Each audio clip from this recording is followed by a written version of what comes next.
High, আজকে আমরা চলে এসেছি বিকেলবেলায় আমাদের নিয়ারেস্ট যে পার্ক কাচারিপাড়া পদ্মা পার্ক সেখানে ঘুরতে।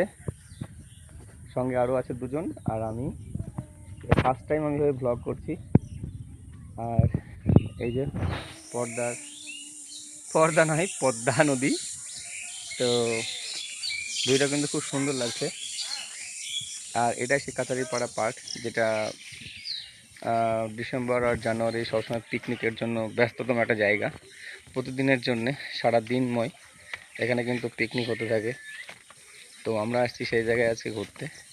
তো এখন দেখানোর মতো তেমন কিছু নেই, একদম ফাঁকা ফাঁকা জঙ্গল অবস্থা, তেমন কিছুই নেই দেখানোর মতো। তো চলো আর একটু ঘুরে আসি ওই সাইডটা। তো এটা আমার ফার্স্ট হচ্ছে, এভাবে ভিডিও করছি।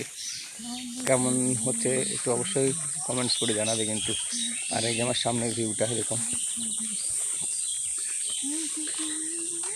এই যে সে ঘরগুলো আর সামনে নদী। সত্যি ভিউটা কিন্তু ভালো লাগছে। খুব জঙ্গল অবস্থা, কারণ এখন তো আর পিকনিক নেই এখানে। সামনে যে পিকনিকের জায়গাটা সেটা কিন্তু ফসল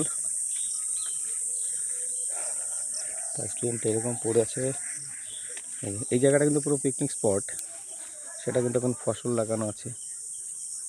তো যাই হোক, এই অবস্থা এখন। সেগুন বাগান। এই শিয়াল শিয়াল শিয়াল শিয়াল, ওই শিয়ালটা দেখে নিয়ে আসি।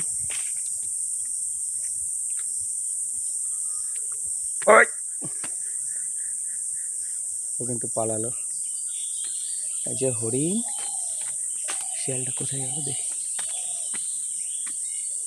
পালিয়েছে পাটের জমিতে। ও কিন্তু হাওয়া, এটা কিন্তু পুরোটা পিকনিক স্পট, যেটা এখন এই অবস্থায় আছে। ও স্নেক, হেভি লাগছে কিন্তু। যদি এটা বাস্তবে হতো, কারো সামনে আসার ক্ষমতা থাকতো না, এটা যদি বাস্তব হতো তাহলে কেউ আসতে পারতো? সাহস তো দূরের কথা, মানে এর থেকে 2 কিলোমিটারের মধ্যে তো আমি আসতাম না বাস্তবেই। দেখো কি অবস্থা, জঙ্গলময়। কিন্তু এই সময়টায়, মানে এই জায়গাটা একটা সময় ছিল বাঘে জল খাচ্ছে, কিন্তু দুঃখের বিষয় জল তো এখানে নেই। শুকনো পাতাই খেতে হবে ওকে, উপায় নেই। তো যাই হোক, আমি আজকে ভিডিও বেশি বড় করছি না, এখানে রেখে দিচ্ছি। ফার্স্ট ভিডিও, ভালো মন্দ বুঝতে পারছি না, তো কেমন হচ্ছে অবশ্যই কমেন্টসে জানাবে। আমি কিন্তু এখানে রেখে দিচ্ছি। ভিডিওটা ভালো লাগলে আমি পুরো পার্কটা একবার ভিডিও করে নিয়ে ছাড়বো। ওকে, বাই বাই।